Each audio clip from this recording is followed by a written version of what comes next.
So what the tree planter contractor did way back in the day, you can see this is all pine. The outer 3 rows is all pine. Okay, 6-foot spacing in the row, 10-foot spacing between rows. We've got problems because very soon you're gonna be able to see right through that. Hey guys, Jake Will, the Habitat Pro. Today we're gonna do a follow-up video here to the one we just did, showing you how to take care of your evergreen tree plantings as they grow older, as they get thicker, and you're a long ways out from having any monetary value to the timber. So subscribe to the channel if that's of any help to you. Here we go. So there's our hunter. What we're doing right now is we are topping the trees here that are starting to get too tall, and this will give us a few years where those trees are trying to figure out a new top leader that'll get it going back vertical again. So they were just getting way too tall. The pines are starting to take off, and that's just going to be our visibility. Okay, so that's how this property is all designed to hunt actively. So these blinds on the outside in the pines and spruce look over all of the food plots that run through the valleys. You can't really see them from ground level. And then we got a burn break coming here, and to camera left is going to be prescribed fire and an overseeding of switchgrass and herbicide on the cool seasons.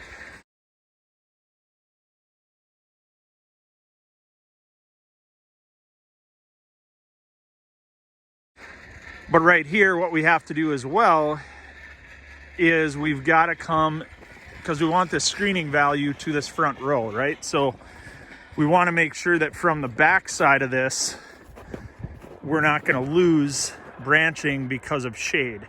So what we're going to do on the second row is we're just going to wipe the whole thing out. We're going to start wiping out all the pine in the second row, and we're going to see where that gets us. Because the unfortunate thing about the species list here that the tree planting contractor and the forester did way back in the day, you can see what happens here is there's 2 people riding on the planter, on the tree planter, bare root trees here.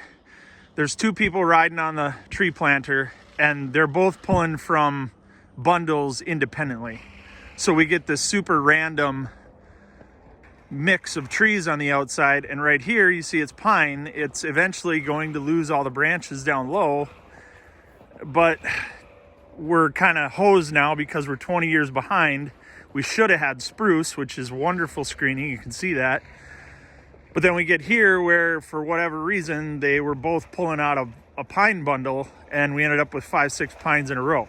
A lot of times on this property, you know, like right down there, we ended up with 12 pines and only 2 spruce. So what we're going to do in those situations is on the outside row, the pine might hold on for a while. So we're going to keep them there, but we're also going to be looking for opportunities to release spruce behind that row. Okay, so like that spruce, we won't wipe out because it's going to be the most exterior spruce. So we may actually just wipe this one out in the future. We'll see how we get with taking out those couple of pine right behind it. Okay, so right now what we've got the contractor doing is he's coming down that second row and he's wiping out all the pine so that we can give this first row full sun. And we might be doing that on the third row as well. So what I'm saying there is first row needs to get full sun. So you wipe out most of the trees in the second row.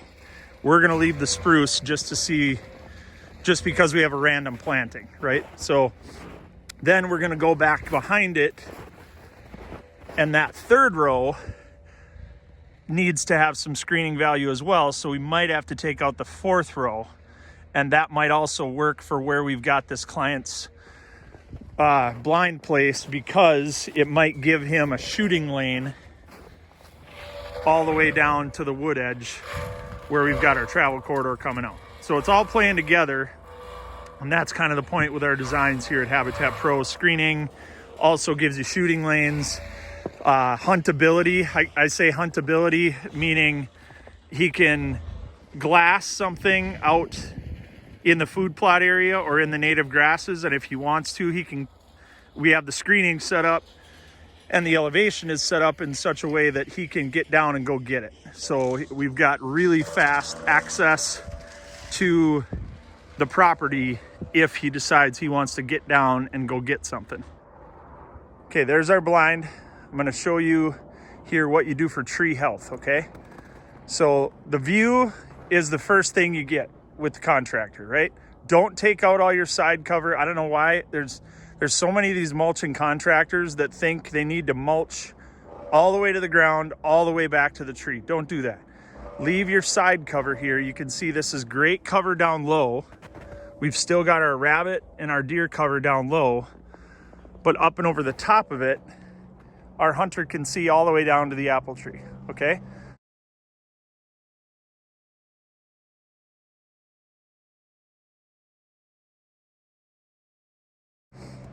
The second thing the mulcher did was when he topped the trees, he topped them into a row and then he mulched them up in the row, okay? So he's pushing the row of trees, the tops of the rows of trees at camera right, he dumped into this where I'm standing between the rows. And he also did that with the adjacent row on the left. So he dropped all of the tops into the lane between those two, and then he just mulched this one lane and he left this one because it was nice and full of prickly ash and we didn't want to lose all of our brushy stuff, okay? But then for tree health, now this is the key.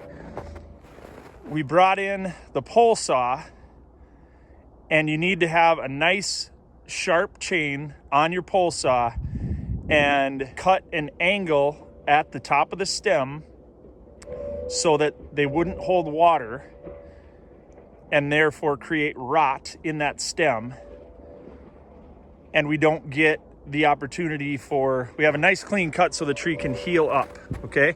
And the science here with evergreens is if I go down to the bottom of this tree and I cut below the last living branch, that tree is dead. It's all done. Cannot come back.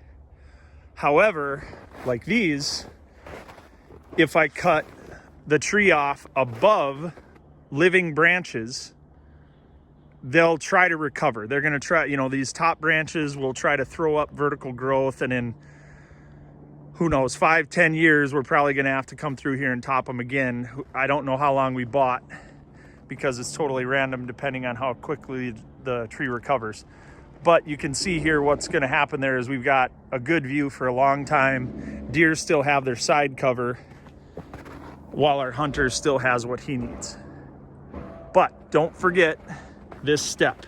Don't just send in the mulcher or a brush mower and top your trees and leave them. You got to take care of the long-term tree health.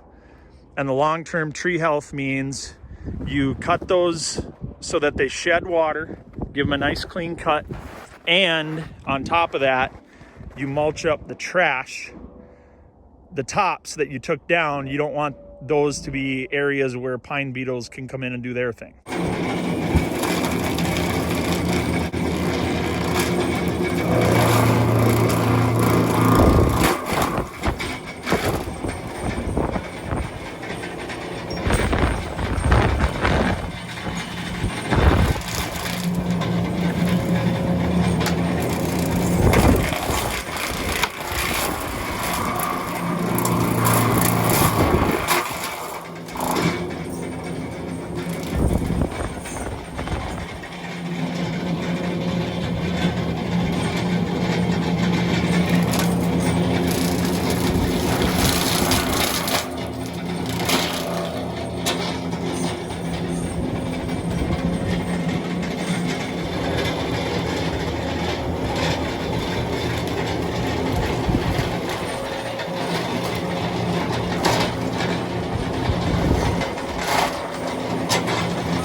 So once we top this next row to the left, that'd be row 3 coming from the outside. So that row is 30 feet in. Once we top that one, we're going to be able to see right to our travel corridor that's inside the timber. All right, so believe it or not, that blind is right back there. We're in just a little topographical nugget. For whatever reason, the pines up here have died. You can see the blind back there.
Now the one safety issue that I did with that blind before he was in there is I opened the windows.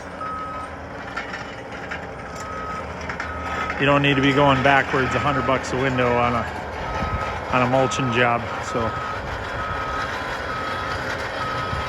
if you can't open them to the inside fully, then cover them with something.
Beautiful.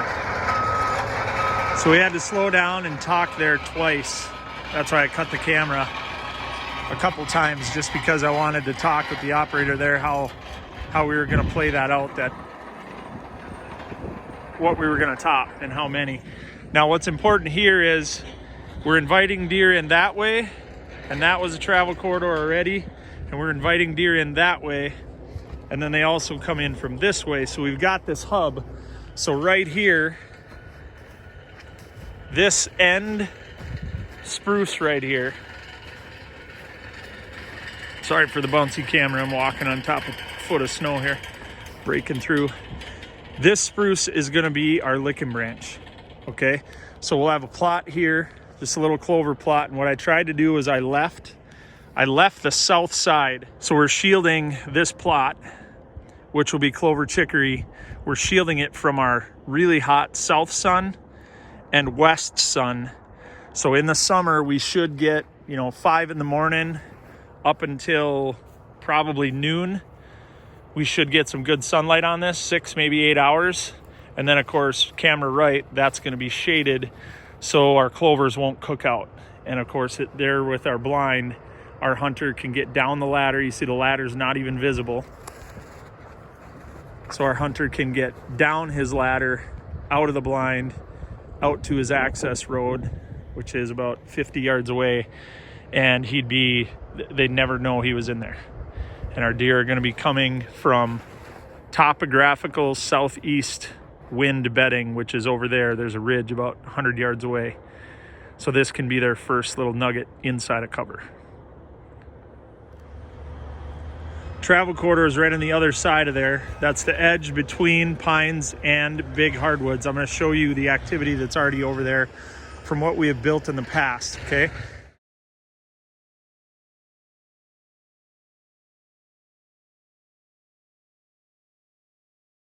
Now this, we're just releasing a couple of hawthorns right here, but I wanted to show you what we're doing now differently to build bedding, on purpose bedding right here. So you can see I got prickly ash, a big wall, and we're looking northwest. So all of that mature stuff is gonna knock down the northwest wind, okay? I'm gonna encourage spruce over there. Right here is where we are starting to drop off, okay? So you see the hill? Okay, so this is where they want their view on a northwest wind. And during the winter, we're close to food plots, so it's gonna be great. But what we have to do now is we're taking out just the spruce, okay? So just the spruce looking southeast on this knoll, because they wanna look through cover, easily escapable cover, towards where they're gonna go in the evening. So they're gonna go towards our food, which is the way the camera's facing. It's southeast of here. So they wanna see what they can't smell, okay? And if I'm okay with that and it's not watching my hunter walk in, then I can do that, all right? But what we're doing to make that happen is we're actually taking out the spruce.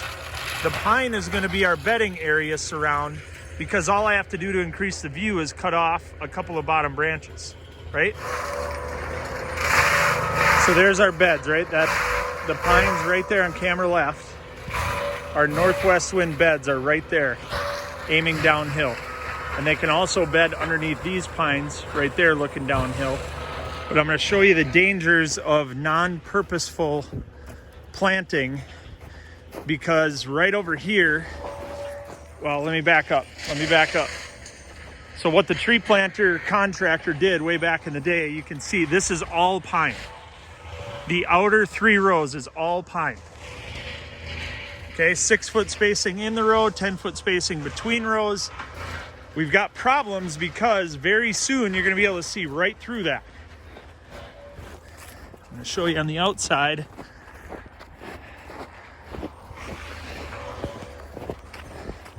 What we've built just by putting an evergreen plantation next to hardwoods.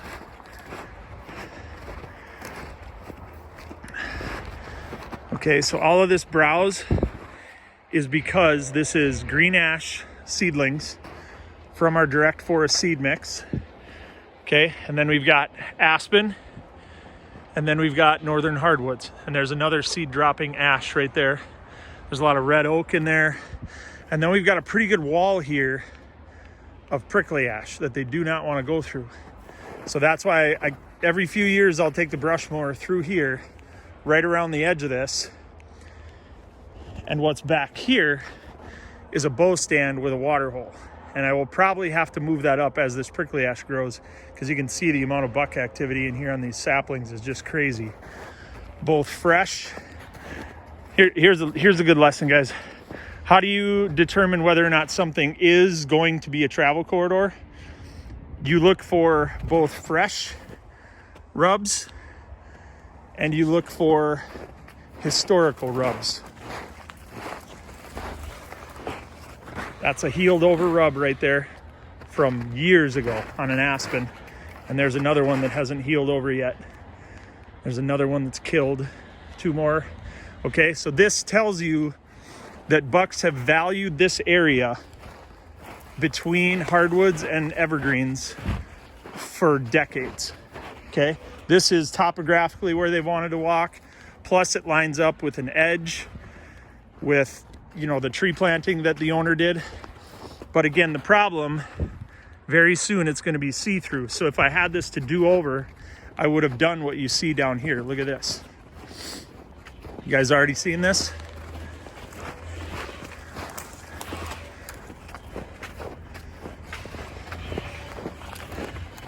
See where they stopped the spruce? We've got 3 rows of spruce on the outside. Perfect. Awesome screen. But that's northwest. So we should fill this hole right here with spruce. And then the outside row here should have been spruce as well. It's not. So like I said, before too long, this is going to be completely just not worth anything for weather screening, and that bedding over there becomes less secure to the elements and less desirable on a 5-star scale. Okay, so what are we going to do? What we're going to do here is we're going to wipe out, simply because I can't really compete with all of this brush, nor do I want to. I want to keep this edge here, and this aspen just isn't going to allow any spruce or red cedars to grow very well.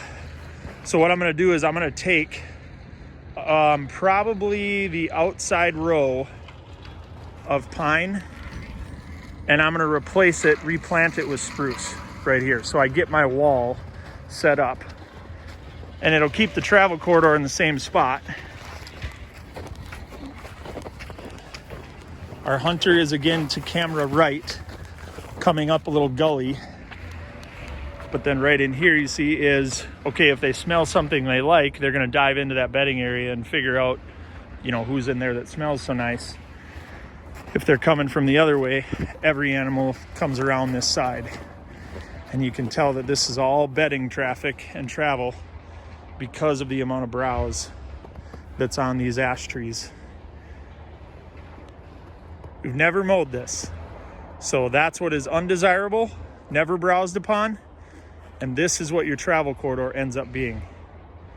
If it's where they want to be topographically, and it has the right cover to have bedding adjacent to it, then they're going to value it from a scent checking standpoint during the pre-rut.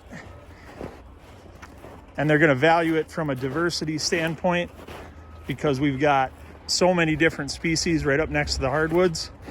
And these evergreens have created that dead spot in the wind where all of this seed can volunteer, because once it falls off the trees, it just kind of blows into these evergreens and then drops to the ground, and we get browse growing over time.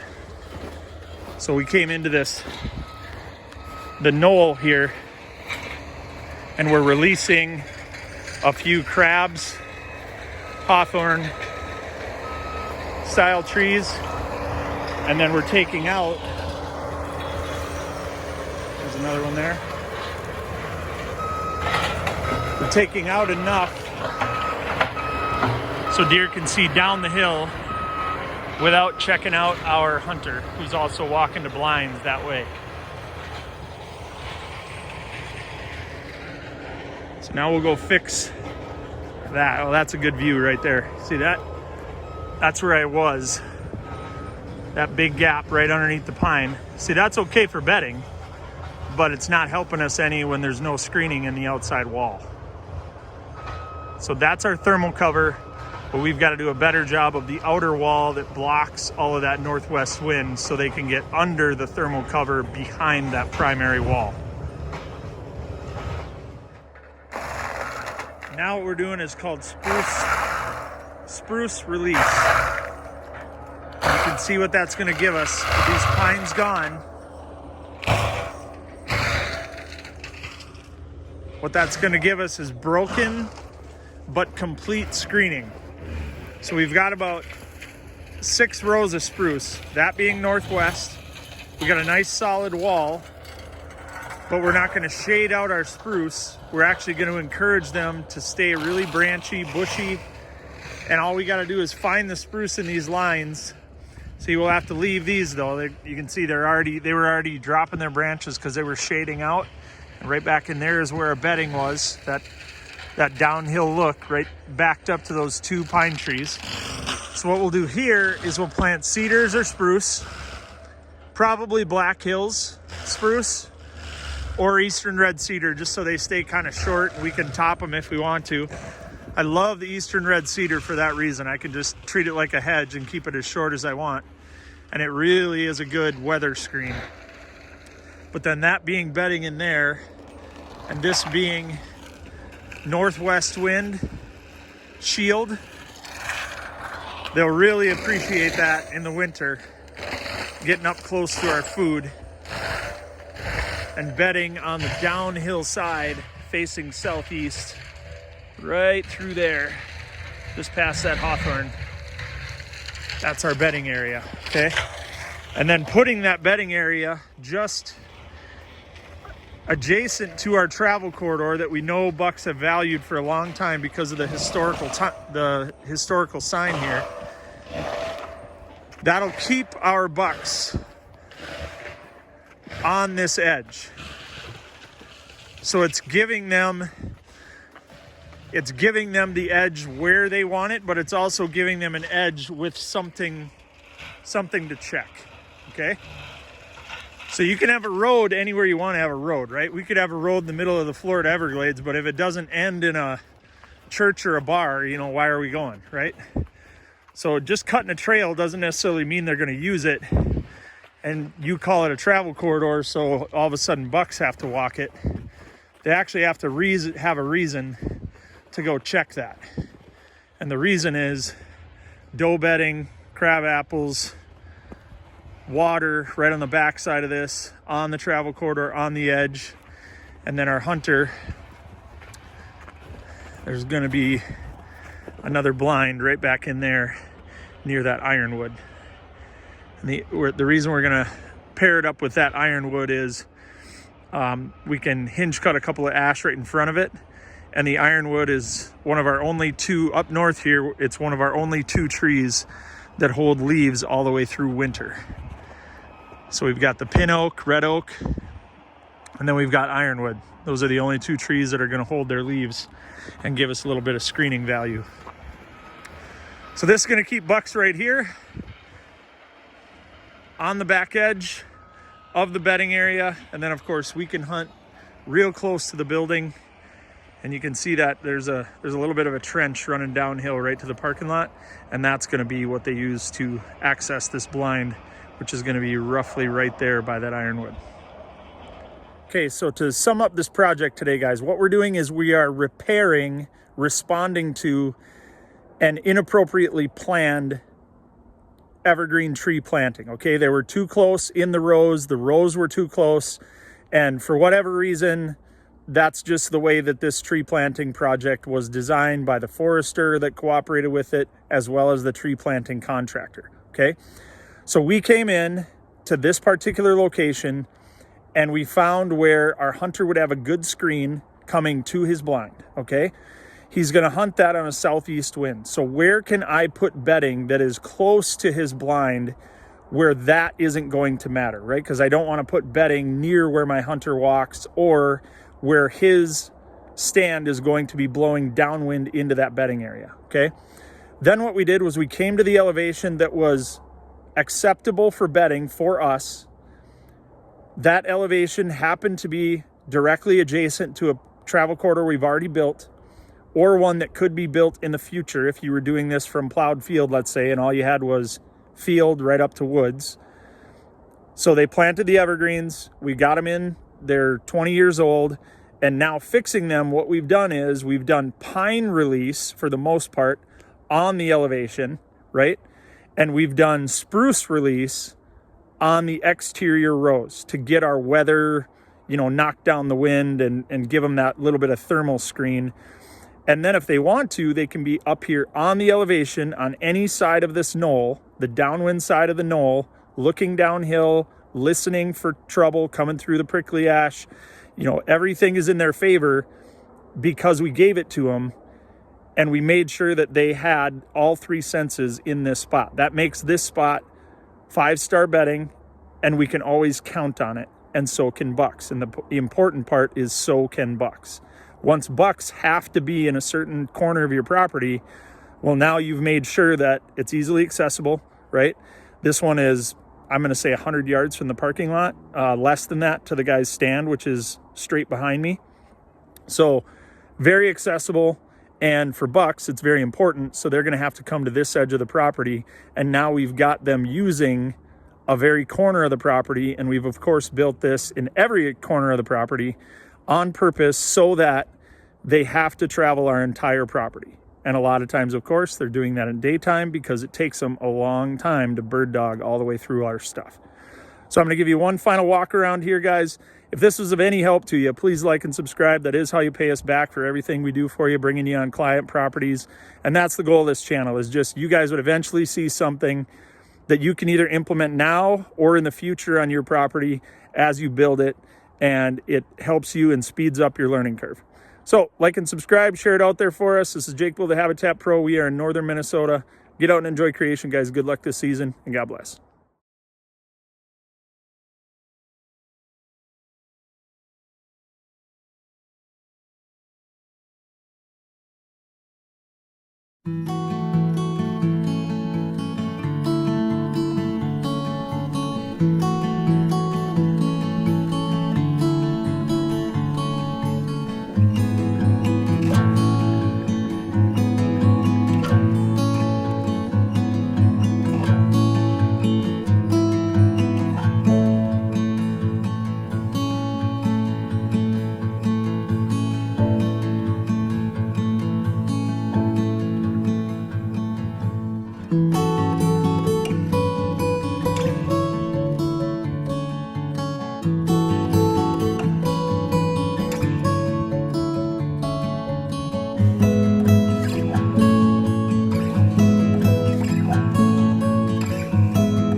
it.